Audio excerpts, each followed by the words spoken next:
দর্শক 24 ঘন্টা presented by N Mohammad, Jamuna television নিয়মিত আয়োজনে আপনাদের স্বাগত জানাচ্ছি। মাহফুজ মিশু। রাজনীতি নিয়ে অনুষ্ঠানে কথা বলি আমরা রাত 11টায় যমুনা টেলিভিশন স্টুডিও থেকে, রবি থেকে বৃহস্পতি 5 কর্মদিবস সরাসরি সম্প্রচারিত অনুষ্ঠান। এই অনুষ্ঠানে আমরা মূলত দিনের রাজনীতির হালচাল সেসব নিয়ে কথা বলবো। কথা বলার জন্য আমার সঙ্গে এই মুহূর্তে আছেন জাহাঙ্গীরনগর বিশ্ববিদ্যালয়ের নৃবিজ্ঞান বিভাগের শিক্ষক ডক্টর রেজওয়ানা করিম স্নিগ্ধা। ডক্টর স্নিগ্ধা, স্বাগত আপনাকে। আছেন আমার বাংলাদেশ পার্টি অর্থাৎ এবি পার্টির চেয়ারম্যান জনাব মুজিবুর রহমান মঞ্জু ভাই, স্বাগত আপনাকেও। এবং আমাদের আরেকজন অতিথি অল্প কিছুক্ষণের মধ্যে হয়তো যুক্ত হবেন। মঞ্জু ভাই, পার্লামেন্ট তো নিশ্চয়ই আপনিও ফলো করছেন। আমরা দেখলাম পার্লামেন্টে আজকে একজন প্রতিমন্ত্রী আপনাদেরকে অর্থাৎ বিরোধী দলীয় জোটকে উদ্দেশ্য করে বলছেন যে আপনাদের ভিতরে একটা অস্থিরতা লক্ষ্য করা যাচ্ছে। জামাত, এনসিপি, এবি পার্টি বা বিরোধী দলীয় 11 দলীয় যে জোট আছে, এবং সেই অস্থিরতার কারণ তিনি অ্যানালিসিস করে বলেছেন যে আপনারা আগের 18 মাস মানে প্রফেসর ইউনূসের অন্তর্বর্তী সরকারের সময় যেরকম আরামে ছিলেন, এখন সেই আরামটা আপনারা পাচ্ছেন না।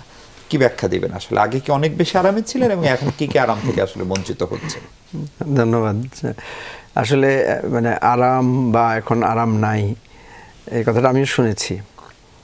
তো প্রথম কথা হচ্ছে যে আসলে তো সত্য যে গত 18 মাস এমন একটা সরকার ছিল যে সরকারের আমলে আমি মনে করি যে যারা এর আগের প্রায় 18 বছর বা 16-17 বছর খুব খারাপ অবস্থায় ছিল, তাদের কাছে অপেক্ষাকৃত আরামের একটা সময় ছিল। কারণ আপনি দেখেন, এই 5ই আগস্টের পরে আমরা যদি দেখি বেনিফিশিয়ারির দিক থেকে আমরা যদি দেখি, যদিও এটা বলা উচিত না বেনিফিশিয়ারি, কারণ সবাই তো আমরা লুজ করেছি অনেক কিছু। ধরে নিলাম যে আমরা একটা খারাপ অবস্থা থেকে ভালো জায়গায় এসেছি। সেই জায়গায় সবচেয়ে বেশি বেনিফিশিয়ারি হচ্ছে বিএনপি, সেকেন্ড বেনিফিশিয়ারি হচ্ছে জামাত, এবং as per size third beneficiary হচ্ছে এখন আমরা যেটাকে এনসিপি বলছি তাদেরকে। আমরাও বেনিফিশিয়ারি, কারণ আমরা আমাদের দলের নিবন্ধন ছিল না, আমরা নিবন্ধন পেয়েছি। আমরা স্বাধীনভাবে রাজনীতি করতে পারতাম না, রাজনীতি করতে পেরেছি। বিএনপির ধরেন বেগম খালেদা জিয়া জেলে ছিল, উনি মুক্তি পেয়েছেন, বিদেশে গিয়ে চিকিৎসা নিয়েছেন উনি। তারেক রহমান দেশে ছিলেন না, দেশে ফিরে আসতে পেরেছেন। বিএনপির, জামাতের এমন বেশ কয়েকজন নেতা আছেন যারা আর কখনো জেল থেকে মুক্তি পাবেন কিনা এই আশা ছিল না। যেমন ধরেন আপনি বাবর সাহেবের কথা ধরেন, ওনার তো লুৎফুজ্জামান বাবরের কথা। জামাতের ওই যে নায়েবে আমির আজহারুল ইসলাম সাহেব, উনি তো ফাঁসির জায়গা থেকে ফিরে এসেছেন। তারপরে অনেকে গুম হয়ে গিয়েছিলেন, জীবনের আশা ছিল, আমরা তাদেরকে আর ফিরে পাবো এই আশা করিনি। ইভেন আমরা নিজেরও লাস্ট যে আমরা যে অ্যারেস্ট হয়েছি, এই যদি 5ই আগস্ট যদি অভ্যুত্থান সফল না হতো তাহলে আমরা এখনও জেলে থাকতাম, এবং আলটিমেটলি আমরাও কখনো ফিরে আসতে পারতাম কিনা এই ধরনের পরিস্থিতি তৈরি হতো। কারণ এই মানে অগাস্টে যত গণ্ডগোল হয়েছে সব মামলা আমাদেরকে দেওয়া হতো, এবং বেশ কিছু মানে হত্যাকাণ্ড টণ্ড সহ জ্বালাও পোড়াও সহ সব কিছুর মামলায় আমরা আসামি হতাম। আসামি তো হয়েছিলামই আমরা, মামলাগুলো প্রত্যাহার হয়েছে। সুতরাং আমার মনে হয় যে মাননীয় প্রতিমন্ত্রী বলার সময় এই জিনিসটা খেয়াল করেন নাই। মানে আমরা যে খুব দ্রুত অতীত ভুলে যাই, যে আমরা যে একটা কী অবস্থার মধ্যে ছিলাম। দেখেন, যিনি এই কথাটা বলেছেন ওনার ভাই, কিন্তু ওনার ভাইয়েরও একই অবস্থা ছিল। উনি নিজেও তো ছাত্রদলের সভাপতি, উনি নিজেও কিন্তু দীর্ঘ সময় জেলখানায় ছিলেন, এবং ওনার ভাই কিন্তু এই জেল থেকে বেরিয়ে এসেছেন এই ঘটনার কারণে, নাইলে ওনারও কিন্তু জীবন অনিশ্চিত ছিল। কারণ ওনাকে 21শে আগস্টে মামলায় ওনাকে আমি যদি ভুল না করি হয়তো ফাঁসি অথবা যাবজ্জীবন কারাদণ্ড দেওয়া হয়েছিল।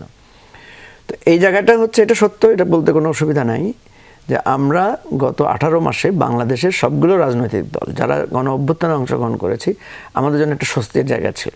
এখন সেটা নাই কেন? না, এখন সেটা নাই, সেটা তো আমরা বলছি না, সেটা উনি নিজে বলছেন। তার মানে হচ্ছে ওনারা সে স্বস্তিটা মনে করছেন, যে সে স্বস্তিটা এখন ওনারা এককভাবে নিচ্ছেন, বাকিদের জন্য অস্বস্তিকর পরিস্থিতি ওনারা তৈরি করেছেন। দেখেন, একটা জিনিস হচ্ছে দলীয় সরকার আর নির্দলীয় সরকারের একটা তো পার্থক্য থাকে। আমরা কিন্তু চেয়েছিলাম, দেখেন লাস্টের দিকে কিন্তু সবাই বারবার বলছিল যে একটা রাজনৈতিক সরকার দরকার। এই ধরনের একটা অরাজনৈতিক সরকারের কারণে কিন্তু আমরা ভাবছিলাম যে অনেক কিছু, মানে যেমন ধরুন বিনিয়োগ আসছিল না, কারণ একটা টেম্পোরারি গভর্নমেন্টের জন্য বিনিয়োগ দিতে চায় না মানুষ। অর্থনৈতিক জায়গাটা একটা মানে একটা স্টেবল জায়গায় আসা দরকার ছিল। আইন শৃঙ্খলা পরিস্থিতিতে আমরা দেখছি যে পুলিশ কোনো ব্যবস্থা নিচ্ছে না, এনসিপির লোকেরা মারামারি করলেও ব্যবস্থা নিচ্ছে না, বিএনপির লোকেরা মারামারি করলেও নিচ্ছে না, জামাতের লোকেরাও করে নিচ্ছে না, কারণ ওরা মনে করতেছে এরা সবাই জুলাইয়ের শক্তি, বাবা আমি আবার ফ্যাসিবাদের তকমা খেয়ে বিপদে পড়ে কিনা, কোনো কিছু নিচ্ছে না। এর বাইরে আরেকটা জিনিস যেটা আমরা দেখলাম, চাঁদাবাজির ব্যাপক একটা মহোৎসব শুরু হয়েছে। ধরেন বিএনপি নিজেই তো তার দলীয় প্রায় 6-7 হাজার কর্মীকে বহিষ্কার করেছে ওই সময়টাতে। তার মানে হচ্ছে যে আমরা সকলে মিলে একটা সরকার, এটার নেগেটিভ দিকও আছে, পজিটিভ দিকও আছে। তো এখন আমরা কি দেখছি? এখন আপনি দেখবেন যে এখন আর এনসিপির লোকদেরকে পুলিশ খাতির করছে না। এখন আর জামাতের, এই যে জামাতের এমপিকে আজকে গতকালকে দেখলাম জামাতের এমপির গাড়ির উপর হামলা হয়েছে। এটা যদি এই ধরনের হামলাটা যদি আপনার অন্তর্বর্তীকালীন সরকার আমলে হতো, 3 জনকে বহিষ্কার করেছে একটু আগে দেখলাম।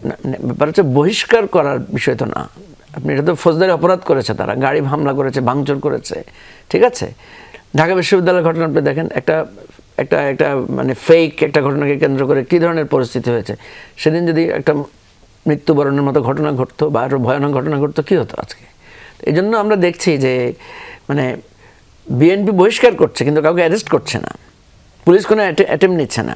আমার একটা কথা এখনও কানে বাজছে যে তৎকালীন সময়ে বিএনপির প্রধান বলেছিলেন যে আমরা তো সরকারে নাই, আমরা বহিষ্কার করতে পারি বড় জোর, কিন্তু অ্যাকশন নিতে তো পারে পুলিশ, সরকার।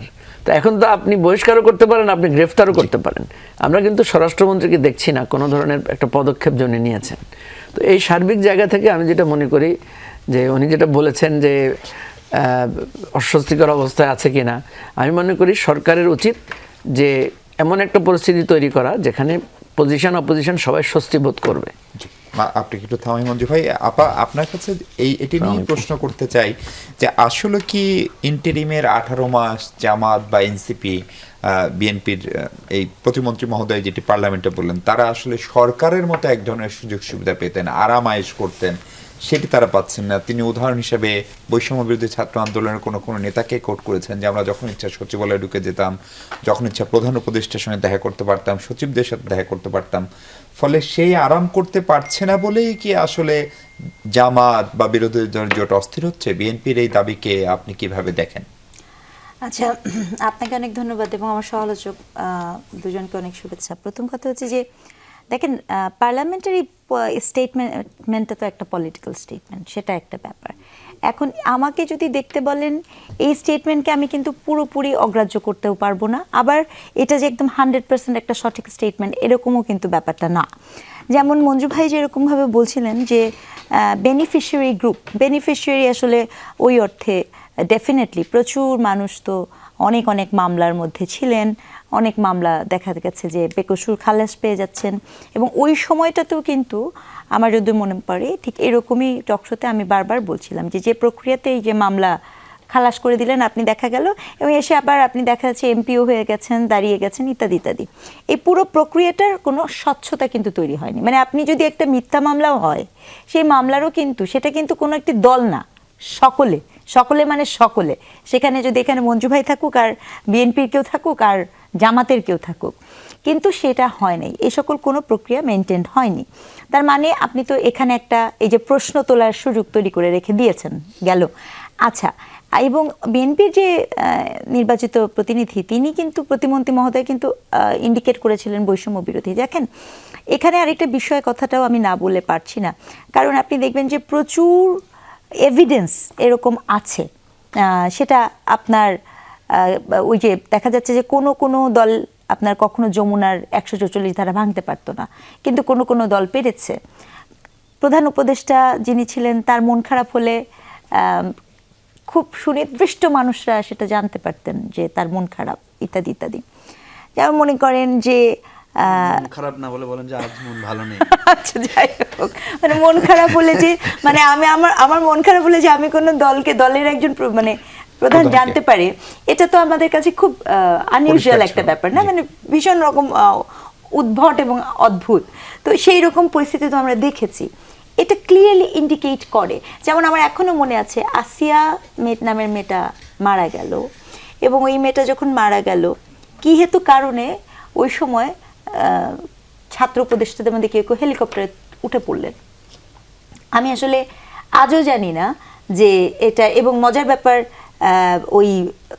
ওই সিনারিওটা আমার চোখে এখনো ভাসে, খুব দুঃখজনক যে খুব পায়ের কাছে, মানে দেখতে খুব অড, মানে একটা ছোট বাচ্চা যেখানে বসে আছে বা তার আত্মীয়রা যেভাবে বসে আছে আর আমাদের তৎকালীন ছাত্র নেতারা যেভাবে বসে ছিলেন, আমরা এটাও শুনেছি যে কোনো ছাত্রনেতা ওই সময় এত বহর করলেন যে তারা এত বাপদাদার জমিদারি আছে তাদের, যা কিন্তু আমাদের জানা ছিল না। আমরা এটাও দেখেছি যে গাড়ির ড্রাইভিং, মানে গাড়ি দেখা যাচ্ছে তারা মানে পেয়ে যাচ্ছে। শেরাটনের ইফতারের কথা তো ভাই আমি জীবনে করি নাই, শেরাটনের ইফতার, এবং আমার মনে হয় ইফতার বাসার মধ্যেই করার জিনিস। যাই হোক, তো শেরাটনের ইফতার পার্টিও তো আমরা দেখেছি, নানা কিছু আমরা দেখেছি। তো সেই জায়গা থেকে উনার এই কথাটা যে একেবারে আমি ফেলে দিব, সেটাও কিন্তু আমি ফেলতে পারছি না। কিন্তু এটা খুব সত্য যে জুলাইয়ের স্পিরিট কম আর বিভিন্ন পক্ষের মনোরঞ্জন বেশি হয়েছে বলেই বাংলাদেশের মানুষের কাছে যে একটা অভূতপূর্ব সুযোগ এসেছিল, সেই সুযোগ কিন্তু বাংলাদেশ হাতছাড়া কাজে লাগাতে পারেনি। জি, আমাদের সঙ্গে যুক্ত হচ্ছেন ফজলে হুদা বাবুল এমপি, তিনি জাতীয়তাবাদী কৃষক দলের যুগ্ম সাধারণ সম্পাদক, নওগাঁ থেকে নির্বাচিত। বাবুল ভাই, স্বাগত আপনাকে। আমরা কথা বলছিলাম আপনার ক্যাবিনেটের একজন কলিগ প্রতিমন্ত্রী মহোদয় বলছেন যে বিরোধী দল অস্থির, কারণ 18 মাসের মতো আরাম তারা করতে পারছেন না। আবার বিরোধী দল থেকে হাসনাত আব্দুল্লাহ সুস্পষ্টভাবে জাতীয় সংসদে অভিযোগ করেছেন যে ভয় ও আতঙ্ক সৃষ্টি করা হচ্ছে একটা পক্ষ থেকে, এবং সেই পক্ষটা স্পষ্টতই আপনারা। তিনি উদাহরণ দিয়েছেন ফেসবুকে স্ট্যাটাস দেওয়ার জন্য কতজনকে অ্যারেস্ট করা হয়েছে, কি ধরনের হুমকি দেওয়া হচ্ছে। ফলে আবার এই ভয় আতঙ্ক, লিখতে গিয়ে ব্যাক স্পেস লিখে ফেলে দেওয়া, এই জায়গায় আমরা কি বাবুল ভাই 2 মাসের ভিতরে চলে যাচ্ছি বা চলে গেলাম? না হলে সংসদে এই প্রশ্ন কেন হাসনাত আব্দুল্লাহ তোলার অপশনটা পেল? হ্যাঁ, ধন্যবাদ সহ আলোচক মঞ্জু ভাইস এবং প্রফেসর স্নিগ্ধা এবং জনপ্রিয় টেলিভিশন যমুনা টেলিভিশন মিশু, আপনাকে সহ সবাইকে শুভেচ্ছা। দেখুন, হাসনাত আব্দুল্লাহ এটা বলেছেন, এটা খুব স্বাভাবিক, বলবেনই। বিরোধী দলে থাকেন এবং রাজনীতিটাই এরকম, যে বিশেষ করে বাংলাদেশের। কিন্তু আপনি যদি গণতন্ত্রের কথা যদি বলেন, উনি যে বিষয়টাও তুলেছেন সেটা হচ্ছে মত প্রকাশের স্বাধীনতার কথা যদি বলেন, তাহলে সেখানে বিএনপি পুরোধায় দেশের রাজনীতিতে, এবং সেটা বারবার প্রমাণিত হয়েছে। ঐতিহাসিকভাবে এটাই সত্য, বিস্তারিত যাচ্ছে না। তারপর সেই মত প্রকাশের স্বাধীনতাটা কোনটা? আমি কি আমার যা ইচ্ছে তাই বলবো নাকি? মঞ্জু ভাইকে আমার অপছন্দ হতে পারে, কিন্তু মঞ্জু ভাই তো সুন্দর করে কথা বলেন, মিষ্টভাষী। তো সেইখানে তো আমি যদি তাকে খুব বাজেভাবে বলি যে ওনার হাসিটা মিষ্টি না, এটা আমি বলতে পারি। কিন্তু আমি যদি এটাকে অশ্লীল ভাষায় বলি, সেটা কিন্তু মত প্রকাশের স্বাধীনতা নয়। তো আমাদের মত প্রকাশের স্বাধীনতার নামে যখন এদেশের স্বাধীনতার ঘোষকের সন্তান, ম্যাডাম খালেদা জিয়ার কনিষ্ঠ সন্তান আরাফাত রহমান কোকুকে অশ্রাব্য অশ্লীল ভাষায় কুষ্টিয়ার একজন মানুষ যখন কথা বলেছেন, তাকে আবার রিওয়ার্ড করা হয়েছে একটা পার্টিকুলার দল থেকে, তখন কি আমরা বলবো না যে তারা এই অশ্রাব্যটাকেই তারা স্বাধীনতা বলছেন মত প্রকাশের? সেই জায়গাতেই বাধা। কাজেই হাসনাত আব্দুল্লাহ স্ট্যান্ডার্ড নিয়ে যে আমাদের চলতে হবে এমনটাও নয়, কিন্তু কিংবা বিএনপির স্ট্যান্ডার্ড নিয়ে চলতে হবে সেটাও আমি বলছি না।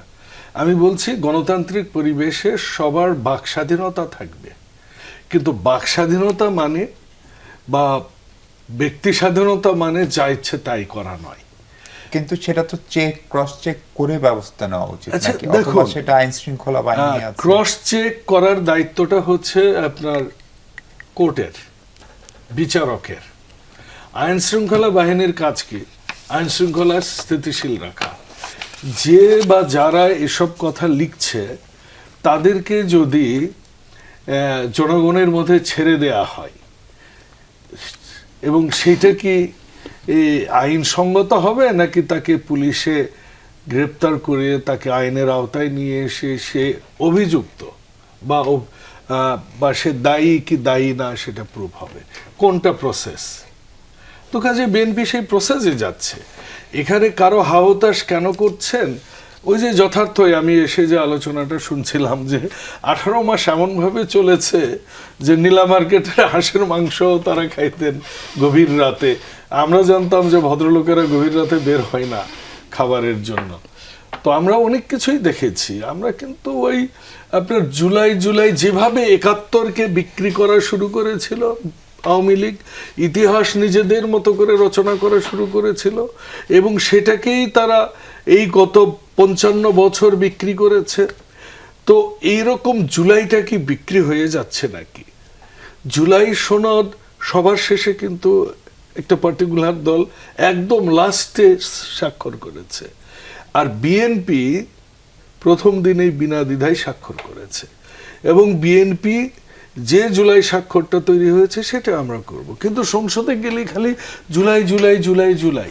সংসদে যে আপনি কি মনে করেন যে যখন আমরা দেখি যে এই মানুষগুলো যখন ডিপি স্টেটের কথা বলে, এটা দেখেছেন যে সজীব ভুঁইয়া এটা বলেছেন যে তারা ২৯ পর্যন্ত থাকতে চেয়েছে ডিপি স্টেট। তো এরা তো সবাই, ওনারা সবাই কিন্তু লিঙ্কড আপ টুগেদার। আপনি সেটা জামায়াতে ইসলাম বলেন, ছাত্র শিবির বলেন, আপনি এনসিপি বলেন, কিংবা মঞ্জু ভাইদের এবি পার্টি বলেন, সব একীভূত তারা, এবং তারা সেভাবেই এগোচ্ছে। এবং সেইখানে আপনি দেখবেন একটা মজার বিষয় যে একই ভাষায় একই স্টাইলে সবাই চলেন, কিন্তু সেই স্টাইলগুলো কি, মানে প্রকাশ্যে ভারত বিরোধিতা, কিন্তু ভারতের সাথে মিটিং করবার পর এটা মিডিয়ায় আসে না, এটা ১ বছর পর আসে। প্রকাশ্যে তারা ইসলামের পক্ষে কথা বলেন, কিন্তু তারা শরিয়া আইন মানে না। শরিয়া আইন ছাড়া ইসলাম কোন ইসলাম এটা আমি জানি না, এটা আলেমরা বা মুফতিরা বা ইজমা কিয়াসের মাধ্যমে ইসলামী চিন্তাবিদরা এটা ভালো ব্যাখ্যা দিতে পারবেন। একজন সাধারণ মুসলমান হিসেবে আমি যেটা দেখি যে ইসলামে যেটা হারাম ওটা হারাম, যেটা হালাল ওটা হালাল, এর মাঝে কোনো কিছু দিয়ে যে ইসলাম করা যায় সেটা আমার কাছে বোধগম্য নয়। দ্বিতীয় কথা হচ্ছে যে আমেরিকার দেখুন আপনি ইসরায়েলে ইরানে হামলা করছে, জামাতে ইসলাম কিন্তু একটা মুলতবি প্রস্তাব আনতে পারতো, ইসলামিক দল তো তারা, এটা কিন্তু আনা হয়নি।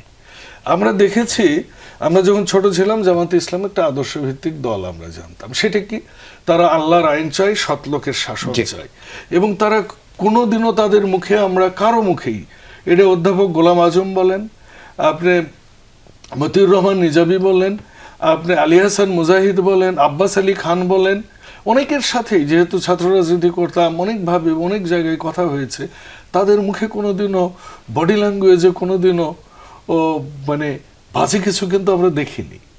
এবং তখন কিন্তু তারা, আমরা মনে করতাম, শ্রদ্ধা করতাম অন্তত এরা ইসলামের লোক। এনারা আপনি দেখেন ইসলামের লোক, তারা সরাসরি কি বলেন, ওনারা টিকিট দিবেন জান্নাতের।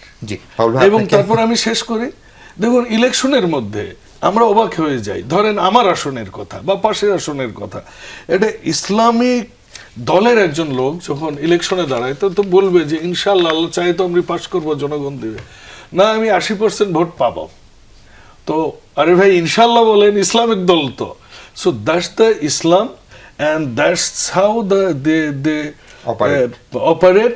এবং এই কারণেই বিরোধী দলের নেতা ডাক্তার শফিকুল ইসলাম ইসরায়েলের বিষয়ে একটা মুলতবি নিয়ে আসেন না।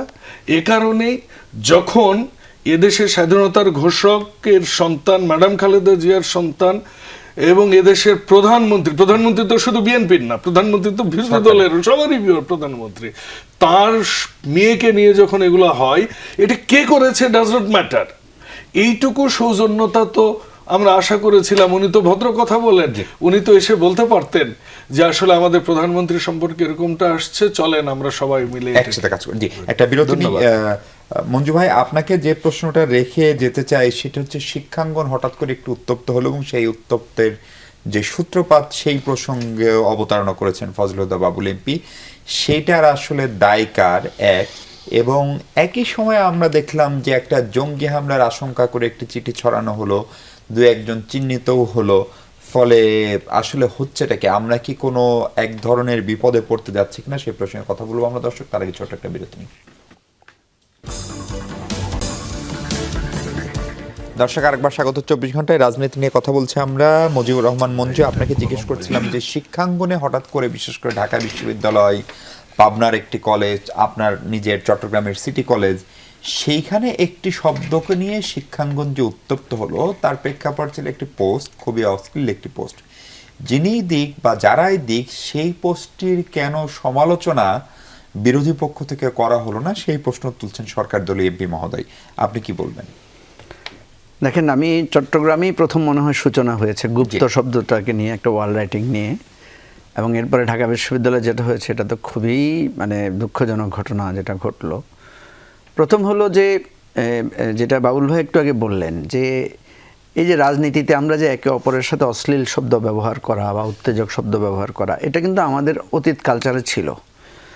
দেখেন, আমরা কিন্তু একে অপরের বিরুদ্ধে খুব মানে কঠিন কঠিন স্লোগান দিয়েছে, অমুকের বংশ করে দাও ধ্বংস, অমুকের গদিতে আগুন জ্বালাও একসাথে, অমুকের চামড়া তুলে নেব আমরা, অমুকের গালে গালে জুতা মারো তালে তালে, অমুক 8 পাস করলো দেশের সর্বনাশ, এই ধরনের স্লোগান ব্যক্তি আঘাত করে রাজনৈতিক দলগুলো দিয়েছে অতীতে। এবং সর্বশেষ আপনার 24-এর গণ অভ্যুত্থানে তো এই নিউ জেনারেশনরা আরও ভয়ানক অ্যাগ্রেসিভ স্লোগান দিয়েছে। কথা হচ্ছে যে আমি যখন আমার শত্রুর বিরুদ্ধে স্লোগান দিব, আমাদের দেশে, আমরা তো বাঙালি কালচার, তো ক্ষোভ প্রকাশ করার জন্য আমরা গালি দেই। দেখবেন আমাদের দেশে প্রচুর রাগের মাথায় নিজের সন্তানকেও গালি দেয়, নিজের সন্তানকে বলে অমুকের বাচ্চা, গালি দেয় আমাদের এখানে। আমাদের রাগ এবং ক্ষোভ প্রকাশের একটা মাধ্যম হচ্ছে গালি দেয়া, এবং আরও অশ্লীল। আমাদের মানে আমি যদি চট্টগ্রামের না, কিন্তু আমার জন্ম লেখাপড়া চট্টগ্রামে তো গালি হচ্ছে এক ধরনের মানে কথার সৌন্দর্য। এখন প্রশ্ন হচ্ছে যে রাজনীতিতে আমরা এটাকে কতটুকু এন্টারটেইন করব।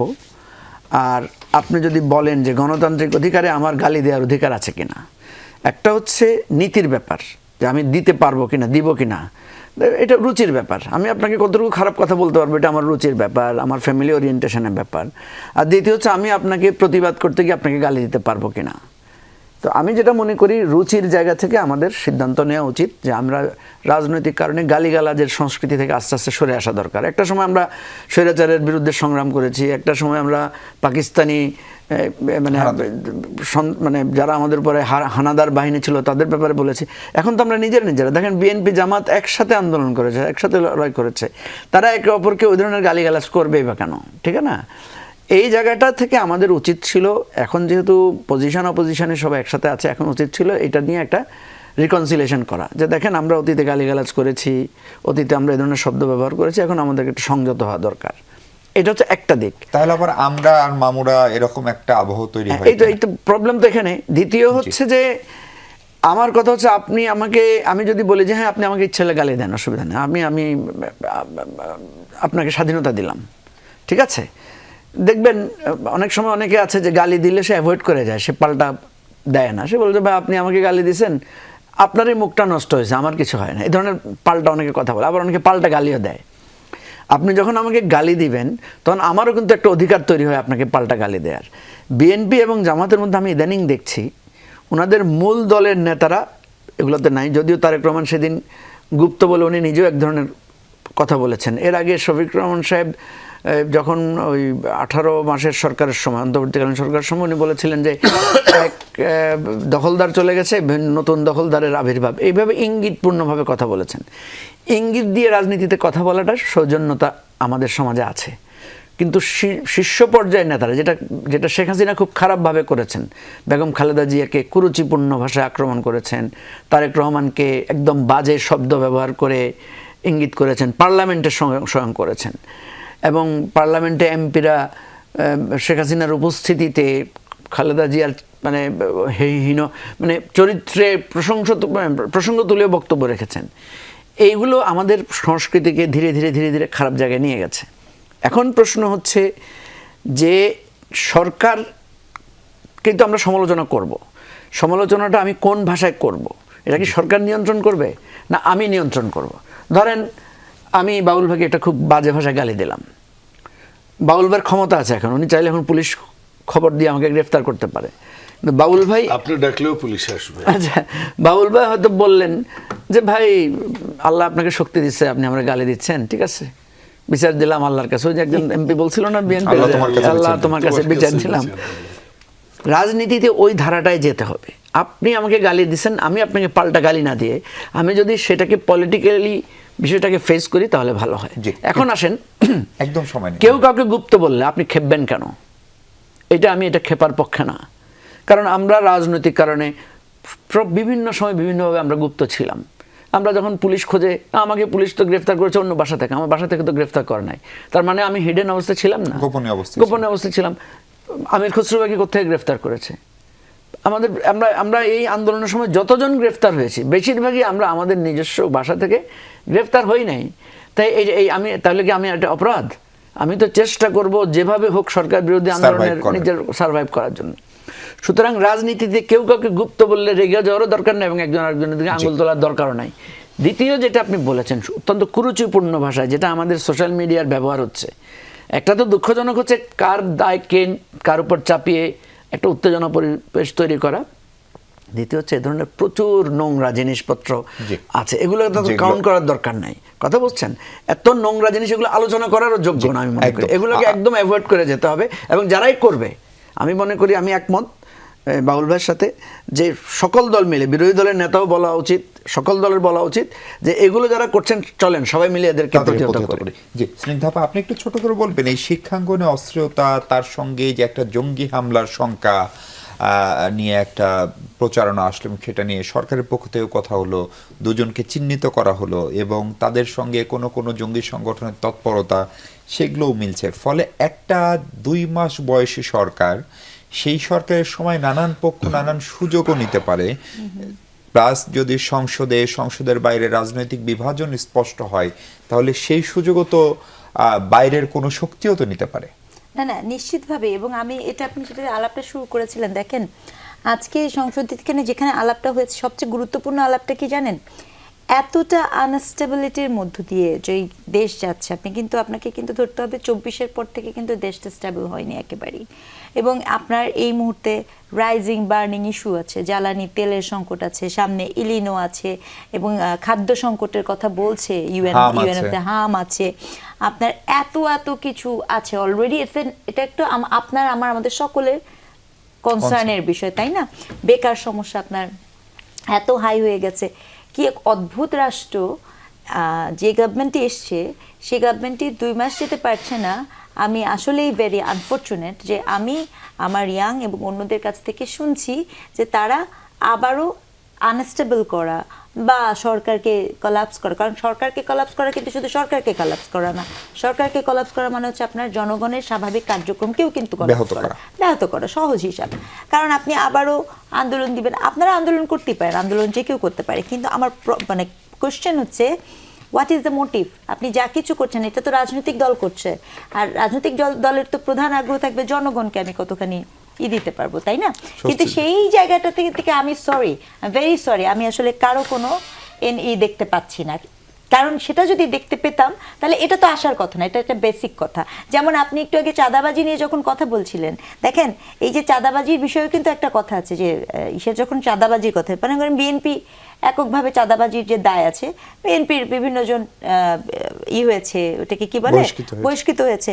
কিন্তু আমি মনে করিয়ে দিতে চাই, দেখেন এটা আমাদের খুব মানতে হবে, মুক্তিযোদ্ধা যখন যুদ্ধ করেন তিনি কিন্তু যুদ্ধ করেন সেটা খুবই রেসপেক্টফুল, আমি এ বিষয়ে একদম বটম অফ মাই হার্ট। কিন্তু তারপরে সেই মুক্তিযুদ্ধ যখন দুর্নীতি করেন, সুবিধা নেন, তখন সেটাও কিন্তু বিচারযোগ্য অপরাধ এবং সেটি কিন্তু ন্যাক্কারজনক, তাই না? তাহলে সেই হিসাব করলে আসলে প্রশ্ন জাগে জুলাইয়ের স্মৃতি ফাউন্ডেশন জাদুঘরের দুর্নীতির হিসাবটা কোথায় গেল? প্রশ্ন জাগে আই হসপিটালে যেই ছিল, আপনাদের রিপোর্ট আছে, পুরো আই হসপিটালটা দখল করা হয়েছে, সেই বিচার কে করবে?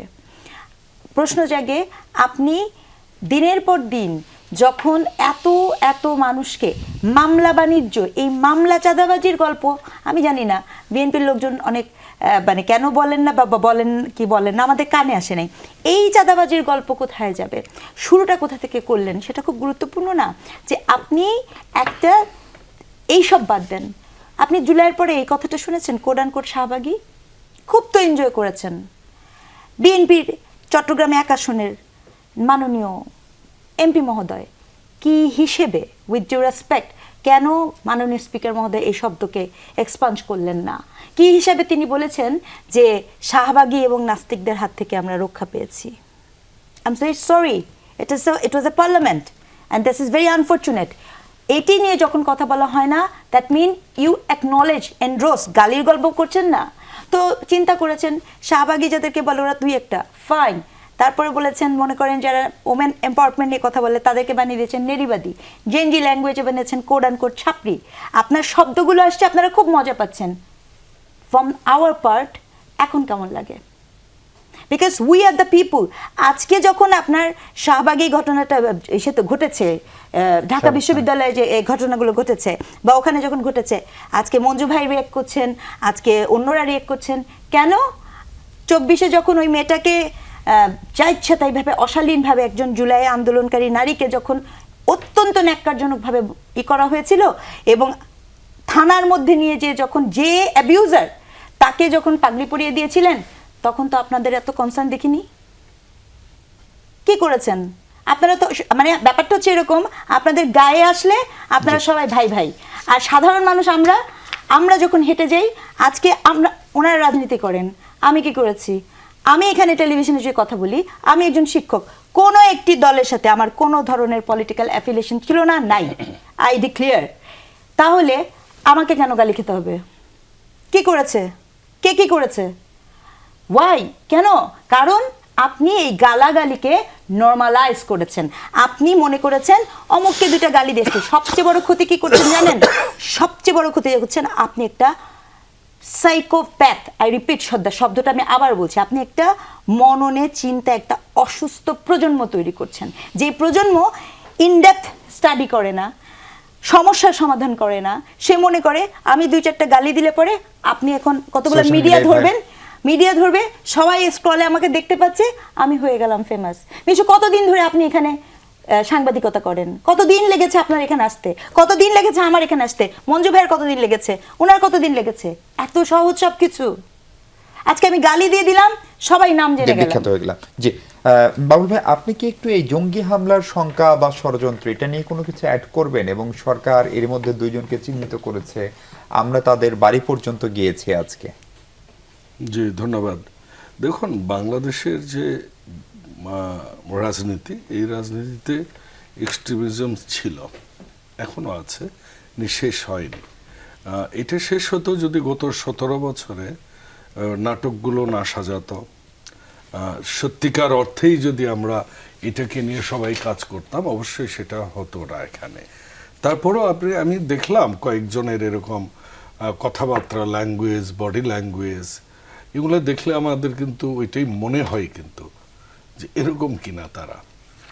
এই জিনিসগুলো আসলে আমাদের যে ওই যেটা প্রফেসর বললেন, যে এটা আসলে ছোট ছোট জিনিসগুলোকে আমরা যখন নৈতিকতার দিক থেকে না দেখি, সামাজিক দিক থেকে না দেখি, রাষ্ট্রের নিরাপত্তার দিক থেকে না দেখে যদি আমরা ওটাকে অ্যাভয়েড করার চেষ্টা করি, যখন আমার দল হবে কিংবা যখন মঞ্জু ভাইয়ের দল হবে, মঞ্জু ভাই অ্যাভয়েড করবে, আমার দল হবে, আমি অ্যাভয়েড করব, এগুলো কিউমুলেটিভলি একটা এফেক্ট আসে সেখানে।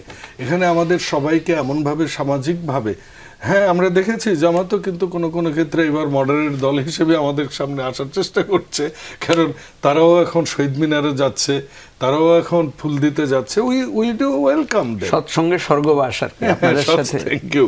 আপনাদের সংস্পর্শে আমরা কিন্তু দেশটা ভালো হোক, এটা আমরা চাই। সো এক্সট্রিমিস্ট যে এখানে নেই এটা কিন্তু আমরা অস্বীকার করতে পারবো না। আমরা কিন্তু দেখেছি সেই পাগড়ি পরা সেই বিশ্ববিদ্যালয়ের ছেলেদেরকে, যারা মডার্ন হবার কথা, যারা মডার্ন বিশ্ববিদ্যালয়ে পড়ালেখা করেছে, তাদেরকেও কিন্তু আমরা দেখেছি হলি আর্টিজানে। কাজেই এই জিনিসগুলো আমাদেরকে একদম অ্যাভয়েড করে চলাটা ঠিক হবে না।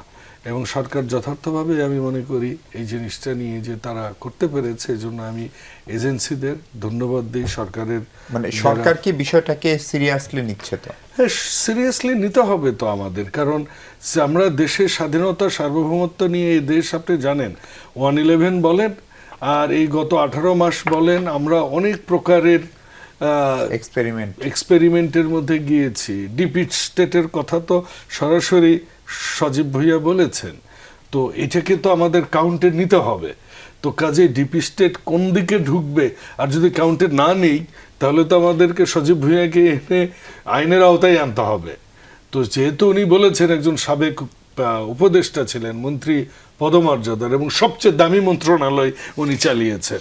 কাজে এটাকে আমাদের কাউন্টে এখন নিতে হবে এবং সেটাই আমরা নিচ্ছি। কাজে এই দেশের স্বাধীনতা সার্বভৌমত্ব আমি মনে করি যে বিএনপি সরকার, আমরা বিরোধী দলকে এই ক্ষেত্রে আমন্ত্রণ জানাই যে তারাও যেন আমাদেরকে সহায়তা করে, কারণ বিএনপি মুক্তিযুদ্ধের দল, রণাঙ্গনের মুক্তিযুদ্ধের দল, মুক্তিযুদ্ধের আদর্শ বহন করে। আপনি জানেন তার মানে কি, বিএনপির এই দেশের স্বাধীনতায় রক্ত দেওয়া আছে, বিপ্লব সংহতি দিবসে 75-এ রক্ত দেওয়া আছে, 90-এর আন্দোলনে বিএনপি অগ্রণী এবং নেতৃত্ব দানকারী দল হিসেবে ছিল এবং এই গত 17 বছরেও একই ভূমিকা ম্যাডাম খালেদা জিয়া করেছেন। কাজে এই দেশের স্বাধীনতা সার্বভৌমত্ব রাখার জন্য এবং আধিপত্যবাদ থেকে দেশকে রক্ষা করবার জন্য বিএনপি সদা সচেষ্ট থাকবে। মঞ্জু ভাই, গণভোট নিয়ে আলোচনা কি শেষ হয়ে গেল কিনা? যদি আপনারা রাজপথে নানান কর্মসূচিতে নানান হুঙ্কার দিচ্ছেন, কিন্তু সাংবিধানিকভাবে বা সংসদীয় পদ্ধতিতে গণভোট নিয়ে আর কোনো কিছু করার সুযোগ আছে বলে মনে করেন কিনা? একই সাথে গণভোটের প্রচারের জন্য বৈষম্য বিরোধী শিক্ষার্থী আন্দোলনকে কোটি টাকা দিয়েছিল বাংলাদেশ ব্যাংক, সেটি নিয়ে তারা নিজের এক পক্ষ আর এক পক্ষের বিরুদ্ধে অভিযোগ করছে। ফলে রাষ্ট্র বা কেন্দ্রীয় ব্যাংক একটি ভোট, যে ভোটে দুটি পক্ষ আছে, সেইখানে টাকা খরচ করতে পারে কিনা সেই প্রশ্ন কেউ কেউ তুলছেন। দর্শক সেসব নিয়ে কথা বলবো, তার আগে আবার একটা বিরতি নিই। দর্শক আরেকবার স্বাগত 24 ঘন্টায়। মুজিবুর রহমান মঞ্জু, সেক্ষেত্রে গণভোট নিয়ে আপনারা এখনো বেশ সিরিয়াস, সেটি নিয়ে রাজপথ গরম করার চেষ্টা করছেন, কড়া বক্তব্য দিচ্ছেন। গণভোটের আসলে ভবিষ্যৎ কি? এবং পার্লামেন্টে যেহেতু এই সংবিধান সংস্কার পরিষদ হয়নি, সেক্ষেত্রে এখন আর কি বা করার আছে মঞ্জু ভাই? না, গণভোট তো আমরা সবাই মিলে ঠিক করেছি। প্রথম কথা হচ্ছে গণভোট একটা ঐকমত্যের ভিত্তিতে করা হয়েছে, নাম্বার 1। নাম্বার 2 হচ্ছে বাংলাদেশে এই পর্যন্ত যতটা গণভোট হয়েছে, 3টা গণভোট, তার মধ্যে 2টাই বিএনপি করেছে আগে। দুর্ভাগ্যের বিষয় হচ্ছে যে গণভোটের রায় যে বিএনপিকে প্রত্যাখ্যান করলো বা এক ধরনের কনফিউশন তৈরি করলো, এটা কিন্তু জনগণের যে রায় বা জনগণের যে ম্যান্ডেট, এটার সাথে এক ধরনের প্রতারণার মতো। সেজন্য আমরা এক্ষেত্রে স্পষ্ট আমাদের অবস্থান যে গণভোটের মধ্য দিয়ে মানুষ 4টা স্পষ্ট রায় দিয়েছে। প্রথম কথা হচ্ছে, আপনি দেখবেন যে ব্যালটটা, সেখানে বলা হয়েছে যে সংবিধান সংস্কার আদেশ এবং নিম্নোক্ত 4টি বিষয়ে আপনি একমত কিনা। একমত হলে হ্যাঁ বলেন, নাহলে না বলেন। তার মানে এই সংস্কার আদেশের ব্যাপারে তারা একমত দিয়েছেন। এখন আপনি প্রশ্ন তুলতে পারেন এটা সংবিধানে নাই, তো সংবিধানে নাই বলেই তো গণভোট নেওয়া হয়েছে। সংবিধানে থাকলে তো আর করার দরকার ছিল না। গণভোট কখন নেওয়া হয়? যখন যেটা সংবিধানের উপরে গিয়ে আপনাকে সিদ্ধান্ত নিতে হবে। জনগণই সকল ক্ষমতার উৎস, বিএনপির এটা খুব জনপ্রিয় কথা। সুতরাং আমরা এই জায়গায় আমাদের অবস্থান অত্যন্ত পরিষ্কার থাকবে এবং আমরা এটা নিয়ে কথা বলবোই। বিএনপি যতক্ষণ পর্যন্ত এই গণভোটকে মেনে নিয়ে এর সংবিধান সংস্কার পরিষদের ভিত্তিতে বাকি যে 4টা মতামত জনগণ দিয়েছে সেটার ভিত্তিতে যদি সে সংস্কার না করে, আমাদের বক্তব্য থাকবে। বিএনপি যেরকম নোট অফ ডিসেন্ট দিয়েছে, আমাদেরও এই নোট অফ ডিসেন্ট থাকবে এবং আমরা জনগণকে সচেতন করে যাবো। 1 নম্বর কথা। 2 নম্বর, আপনি যেটা বলেছেন যে বিগত অন্তর্বর্তীকালীন সরকারকে আমরা দেখেছি তারা 3টা দলকে প্যাট্রোনাইজ করেছে, বিএনপি, জামাত এবং এনসিপিকে, এবং এদেরকে নিয়ে কিন্তু তারা জাতিসংঘের অধিবেশনে গিয়েছে। এবং এদের আপনি দেখবেন, ওই যে আপনি ঐকমত্য কমিশন ফলো করেছেন হয়তো, আমরা সেখানে দুষ্টমি করে বলতাম যে এরা হচ্ছে জাতিসংঘের নিরাপত্তা পরিষদের সদস্য আর আমরা হলাম সাধারণ কাউন্সিলের মেম্বার। কারণ ওনাদের মতামতের ভিত্তিতে সবসময় সিদ্ধান্তটা হতো। সুতরাং কে কাকে কয় কোটি টাকা দিয়েছে এগুলো দিনের পর দিন আরও বের হবে। কে কাকে কী ফ্যাসিলিটি দিয়েছে, কার কথায় উপদেষ্টা হয়েছে, কার কথায় কোথায় নিয়োগ হয়েছে, কতগুলো পিপি নিয়োগ হয়েছে, জিপি নিয়োগ হয়েছে, এগুলো আপনি ভবিষ্যতে আরও ডিটেলস পাবেন। উপদেষ্টারা তো এখন কথা বলছেন না। কিন্তু আসলে কি এটা রাষ্ট্র কি পারে, কেন্দ্রীয় ব্যাংক একটি বিশেষ ছাত্র সংগঠনকে গণভোটে একটা পক্ষে প্রচারণা চালানোর জন্য টাকা দিতে? আমি তো আপনাকে বললাম, রাষ্ট্র কোনো রাজনৈতিক দলের নেতাদেরকে নিয়ে ইউনাইটেড নেশনসে এইভাবে বিভিন্ন দলের লোকদেরকে নিয়ে যায় নাই। আচ্ছা, রাষ্ট্র কি পারে ঐকমত্য কমিশন করতে? রাষ্ট্র কি পারে এই সংবিধান সংস্কার কমিশন করতে? তো আপনি তো প্রশ্ন তুললে তো অনেক প্রশ্ন তুলবেন। রাষ্ট্র কি পারে একজন ছাত্রদের মতামত নিয়ে একজন রাষ্ট্রপ্রধান সরকার প্রধান ঠিক করতে?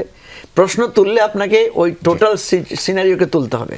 কথা হচ্ছে আমরা এমন একটা শেখ হাসিনা আমাদেরকে এমন একটা ধ্বংসাত্মক জায়গায় নিয়ে গেছে, আমাদেরকে অনেকগুলো কাজ এখন ওই যে আপা বারবার বলছেন না যে শাহবাগই বলা হচ্ছে কেন? আরে ভাই, শাহবাগের দিনের পর দিন মব সৃষ্টি করা হয়েছে, শাহবাগের দিনের পর দিন মেডিকেল কলেজ বন্ধ করে রাখা হয়েছে, সেখানে তো অনেকে প্রতিবাদ করে নাই। আমরা এখন একটা তুললে আরেকটা আরেকটা আসবে। আসবে। জি, সুতরাং বন্ধু ভাই, এই জায়গা থেকে আমাদেরকে একটা রিকনসিলিয়েশনে যেতে হবে যে আমিও ভুল করেছি, তুমিও ভুল করেছো, তুমি অপরাধ করেছো, তোমার সময় যারা চুপ ছিল তারাও অপরাধী, আমাদের সময় উনি যেটা বলেছেন যে সিলেক্টিভ মতামতকে আমরা কেন দিব, ঠিক আছে? আমাদেরকে মনে রাখতে হবে আমি ওই সময়ে প্রতিবাদী যদি না থাকি তাহলে আমার এখন প্রতিবাদী সাজলে থাকার অধিকার নেই। আমাকে সেটা নিয়ে মানুষ কথা বলবে। প্রফেসর ডক্টর প্রতিবাদী স্নিগ্ধা, সেজেও তো গালি খাচ্ছি। তখনও এখনো। ডক্টর স্নিগ্ধা, তাহলে এই যে গণভোটের প্রচারণার জন্য যে টাকা দেওয়ার বিষয়টা, সেটা তো দুইটা দিক, একটা রাজনৈতিক দিক আর একটা সম্ভবত নৈতিক দিক, কিন্তু এগুলো নিয়ে আসলে আলোচনা কোথায় যাবে এবং গণভোটের ভবিষ্যৎ আসলে আপনি কি দেখেন? এখন আমি তো ওই যে সভয়ে বলবো না নির্ভয়ে বলবো সেটা একটা বড় ব্যাপার। এই যে আমার উপরে যে নির্ভয়ে এই সরকার ব্যক্তি বাক স্বাধীনতায় বিশ্বাস করে, কারণ এখন আতঙ্ক তো শুধু সরকারের আতঙ্ক না, আতঙ্ক তো ওই যে বললাম আপনার মব সন্ত্রাস, সাইবার সন্ত্রাস, কত প্রকার আতঙ্ক আছে। এই সরকার, বিএনপি সরকার তো পারেনি মব থামাইতে, দে ফেলিউর। যদি থামাতো তাহলে তো কুষ্টিয়াতে এই ঘটনা ঘটতো না। বলেন, আমি বলবো। হ্যাঁ, কুষ্টিয়াতে এই ঘটনা ঘটতো না, তাই না? তা আমি যে বলবো কথাটা, এই আপনার কথাতেই উত্তর দিচ্ছি যে দেখেন, জুলাই বিষয়ে প্রতিটা মানুষের নিজস্ব মতামত আছে, নিজস্বভাবে মতামত দিতে পারে। জুলাই যে প্রক্রিয়াতে জুলাই গণভোটটা রচিত হয়েছে সেই সময় থেকেই বলেছি পৃথিবীর কোথাও এত স্বল্প সময়ে এই ধরনের জটিল ভাষায় এইভাবে গণভোট হয় না। আপনার এইখানে আমি লাগাতার বলেছি, এটা এমন না যে বিএনপির মতো আজকে এখানে এসে বলেছি, বারংবার বলেছি। এবং তখনও বলেছি যে আপনার নোট অফ ডিসেন্ট দেওয়া আছে, তাদের মধ্যে ঐক্যমত হয়নি, আপনি জনগণের রায় চান, জনগণ যে রায়টা দিয়েছে তারা বুঝে দিয়েছে না বুঝে দিয়েছি সেটা খুব গুরুত্বপূর্ণ। এই যে রায়টা হয়েছে সেই রায়টা আসলে কতখানি জনগণের প্রতিনিধিত্বকারী সেই প্রশ্ন তখনও ছিল, এখনো আছে। এ বিষয়ে আমার কোনো রকম দ্বিমত নাই। কারণ আপনি এই যে বলছেন 1 কোটি টাকা দেওয়া হয়েছে, এটা তো এসলো, 1 কোটি টাকা আপনার প্রচারণার জন্য দিয়েছে, কাদের দিয়েছেন? কাদের দিয়েছেন? এটা খুব গুরুত্বপূর্ণ। আপনি কাদের দিয়েছেন? আপনাকে দিয়েছে? গণমাধ্যমকে দিয়েছে? গণমাধ্যমকে দিতে পারতো যে 1 কোটি টাকা আমি গণমাধ্যমকে প্রচারের জন্য দিয়েছি, মেক সেন্স করে। আপনি যখন ওই টাকাটা যখন প্রকাশিত হলো যে সেটিও আপনি কোনো না কোনো শিক্ষার্থী সংগঠনকেই দিয়েছেন, তখন তো পুরো ব্যাপারটা আরো বেশি বিতর্কিত হয়ে যায়। তাহলে আপনি গণভোটের করার আগেই তো আপনি ডিসিশন নিয়েছেন আপনি টাকার ডিস্ট্রিবিউশন কাকে করবেন, কাকে দিয়ে প্রচার করাবেন। আপনি একপাক্ষিক প্রচারণায় গিয়েছেন। তাহলে সেই একপাক্ষিক প্রচারণায় আপনি জনগণকে যে পক্ষপাত দুষ্ট হতে বা জনগণকে যে পার্শ্বিক বা পাক্ষিক তথ্য দেননি, সেটা তো মানে খুবই নিশ্চিত হয়ে গেছে। একদম সময় নেই বাবুল ভাই, গণভোটের প্রচারের জন্য বৈষম্য বিরোধী শিক্ষার্থী আন্দোলনকে বাংলাদেশ ব্যাংকের বিভিন্ন ব্যাংক থেকে তারা সিএসআর ফান্ড থেকে 1 কোটি টাকা পাওয়ার কথা স্বীকার করেছে রিফাত রশিদ, সেই সময়ে ছাত্র আন্দোলনের অন্যতম সমন্বয়ক তিনি। বিএনপিকে আমরা গণভোটের পক্ষে শেষের দিকে সক্রিয় হতে দেখেছি। আপনারাও কি কোনো টাকা পয়সা পেয়েছিলেন সরকারের পক্ষ থেকে, না এটা আপনাদের রাজনৈতিক কারণেই করেছিলেন? জি, ধন্যবাদ। প্রথম কথা, প্রশ্নই ওঠে না, কারণ ওই সরকারটা 18 মাসে যত কাজ করেছে তার প্রত্যেকটা কাজের একটাই উদ্দেশ্য ছিল বিএনপিকে আন্ডারমাইন করা, বিএনপি যেন ক্ষমতায় যেতে না পারে সে কাজগুলো করেছে। সো উত্তর ক্লিয়ার। দ্বিতীয় উত্তর, গণভোটের কথাই আপনারা যে ন্যারেটিভটা এখন এসছে, জামাত বলছে, এনসিপি বলছে, এবি পার্টি বলছেন, মিডিয়াও বলছেন, কেউ কেউ অনেক বাড়ায় বলছেন, এটা নিয়ে আমি একটু কথা বলতেই চাই। মঞ্জু ভাই সাংবাদিক মানুষ, দীর্ঘদিন পেশার সাথে জড়িত, এখন রাজনীতিবিদ। ভালো হতো উনি মিষ্টভাষী, ওনার সাথে হচ্ছে না। যদি ওনার সেক্রেটারি থাকতেন হয়তো আমি আরো ভালো বলতে পারতাম, জোশ পেতাম হয়তো। ওনার সাথে আমার করার খুব ইচ্ছা, মিডিয়ায় বললাম আর কি, ব্যারিস্টার সাহেবের সাথে। দেখুন মঞ্জু ভাই এত কিছু পড়ছেন, এত কিছু জানেন, ঘতে তো বলেই দিয়েছে জুলাই জাতীয় সনদে বর্ণিত অপরাপর সংস্কার রাজনৈতিক দলগুলোর প্রতিশ্রুতি অনুযায়ী বাস্তবায়ন করা হবে, নাম্বার 1। কাজেই আমরা যে প্রতিশ্রুতি দিয়েছি বাস্তবায়ন করব। নাম্বার 2, আমরা যেটা স্বাক্ষর করেছি করব, আমরা বলছি। নাম্বার 3, গণভোট। ওনারা গণভোটের রায় হয়েছে চূর্ণয়, গণভোটটা তো আমরা দিয়েছি কেন, আমরা হ্যাঁ বলেছি কেন? বলেছি কারণ এটা জুলাই সনদকে ভ্যালিডেট করবে, এটা একটা রাজনৈতিক সমঝোতার দলিল, এই দলিলটাকে জনগণ ভ্যালিডেট করলো, গণভোট হয়েছে, গণভোট শেষ। আবার কি হবে আমি তো বুঝলাম না, নতুন কি করলে গণভোট মেনে নেওয়া হবে? I don't understand. আপনি যে ঘটা পড়লেন, কটা পড়েন একটু? হ্যাঁ পড়েছি তো। পড়েন, কতে কি বলা? শোনেন, আপনি যদি বলেন যে এক্স ওয়াই আপনি জেড। আপনার- আপনি আপনার সুবিধাজনকটা শোনেন, বললেন। আমি আপনাকে এক্সাম্পল দিচ্ছি, লেট মি টেল। আপনি প্রশ্ন করেছেন, উত্তর দিই। আপনি যদি বলেন ওই মগ পছন্দ, এই মগ পছন্দ না, এই মগ পছন্দ না, এই মগ, হ্যাঁ, এটা একটা জিনিস। আপনি আমি শেষ করি। ক, খ, গ বলার পরে সেটাই বাকিটা বলছি। হচ্ছে অপরাপর। ভাই সেটাই আমি বলছি, কিন্তু অপশন এরকম না থেকে লাস্টে যদি বলে এই মগ, এই মগ, এই মগ, না ওই কোনোটুই নয়, তা যদি এইটাতে টিক দেন, এটা যদি থাকে কোনোটিই নয়, Option হ্যাঁ, যদি এটা থাকে। তাহলে তো কোনোটি আর হচ্ছে জি, না। জি, পরিষ্কার। অনেক না, না, ধন্যবাদ। আপনি আমি- কেন আমি- আমি আসছেন একটু বলি, এখানে? জি, আমি আপনাকে একদম বলি। দর্শকের গণভোটের জন্য। বিষয়টা বলে যে আপা বললেন না, খিচুড়ি ভাই, আপনি খিচুড়ি। যদি উনাকে জিজ্ঞেস করেন, দেখবেন হয়তো উনি গণভোটে ভোটই দেন নাই, অথবা উনি নাতে দিয়েছেন। তা আপনার তো সেই অধিকার আছে। আপনি গণভোটের এই প্রশ্ন আরে ভাই, বুঝছেন না। আপনারা এটার কেন আপনি হত্যা করতে আপনি হলেন? গণভোটের প্রশ্ন বুঝছেন, গণভোটের আপনি তো না দিবেন। 51% ভোট বিএনপি। আপনি যদি বুঝেন যে দিয়েছেন, আপনি এই যে মানে বাবুল ভাই লাস্টটা পড়লেন, প্রথম তিনটা কিন্তু পড়েন নাই। প্রথমটা কিন্তু বলা হয়েছে যেটাতে ওনারা নোট অফ ডিসেন্ট দিয়েছেন, যে উচ্চ কক্ষের ব্যাপারে। আরে ভাই, দ্বিতীয়টা- লাস্টেরটা না থাকলে তো আমরা হাত দিতামই না। দ্বিতীয়টা আমাদের বলে, এবং লাস্টেরটা বলা হচ্ছে অপরাপর গুলো, মানে ওই চারটা বাদ দিয়ে বাদ বাকি দিয়ে যেগুলো বাকিগুলো। আছে সেগুলো ঐকমতের ভিত্তিতে জি, যেভাবে অনেক হচ্ছে ধন্যবাদ সেভাবে হবে। মুজিবুর রহমান মঞ্জু, ধন্যবাদ ফজল হুদা বাবুল এমপি, ধন্যবাদ ডক্টর স্নিগ্ধা। দর্শক এই ছিল আলোচনা। ভালো থাকুন সবাই, নিরাপদে গরম থাকুন। হলো। অনেক ধন্যবাদ।